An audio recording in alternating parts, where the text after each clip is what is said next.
Okay, I'm going to show you the prep for a double window shaker card.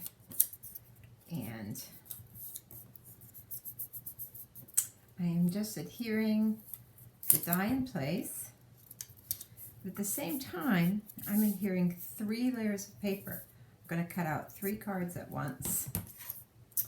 I'm placing this on a platform, 2 platforms actually, the main platform of a Sizzix or a Big Shot, and then the extra platform used when you're using thin dies, and a magnetic bottom. It's not magnetic actually, it's just metal, so that it leaves an impression in the metal. Okay, I'm just going to run this through.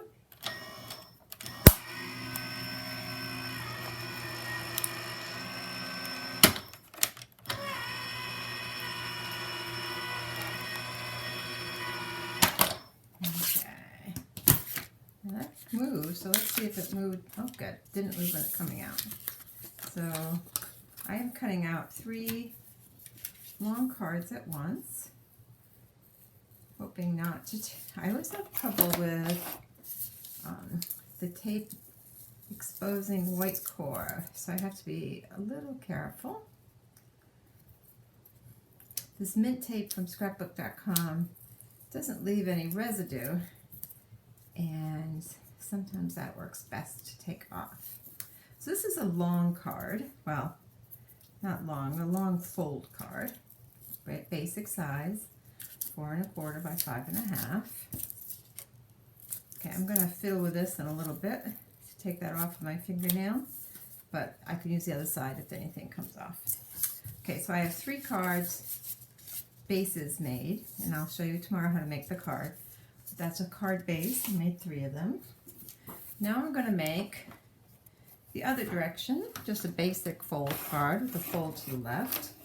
Again, I want a double heart image. I want the image to be see-through for my shaker card. So I'm going to find the placement, and I'm going to adhere it down. I'm going to try to reuse this. I want to center it so I want about the same level on each side. I think that looks good. Just taping it down to hold it. I will also tape the papers together shortly.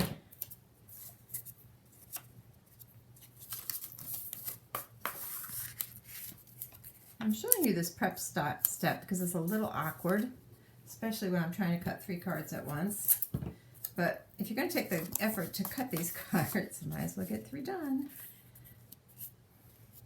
Okay, now I'm just anchoring it onto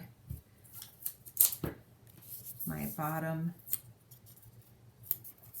pad there. Okay, so I'm covering it up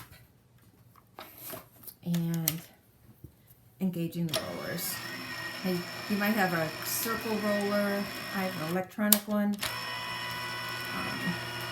Either kind will work. A piece of tape there or something. There we go.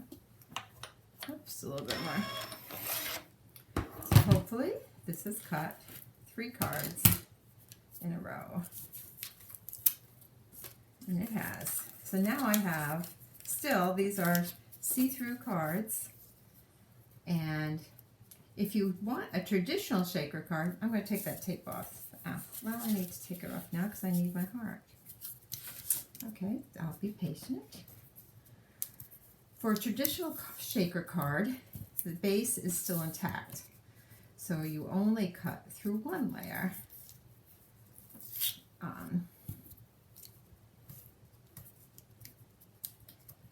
You don't cut through the base card at all if you add the shaker on top of the card. So I guess there is no more to cut with the machine.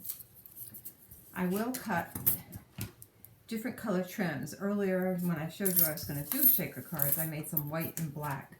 And because I have this pretty green, I think I'll just make one of those. And while we're at it, again, why do a cut? Let's make a purple one. That might look interesting. How wide is this? About 3.5 inches. So I'm just going to cut a strip of paper, 3.5 inches. And if I fold it in half, I'll have two different front facings.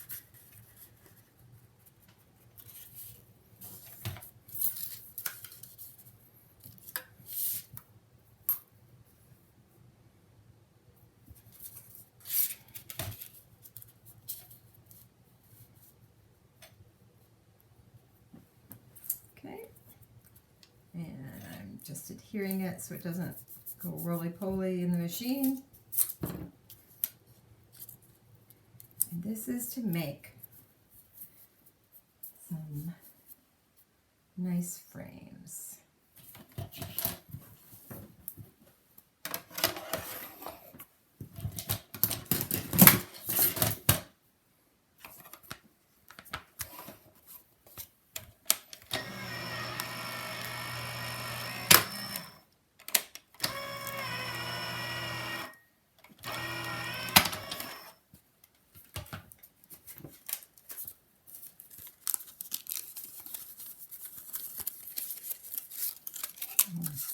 Lovely colors. I also get some extra hearts out of the deal. So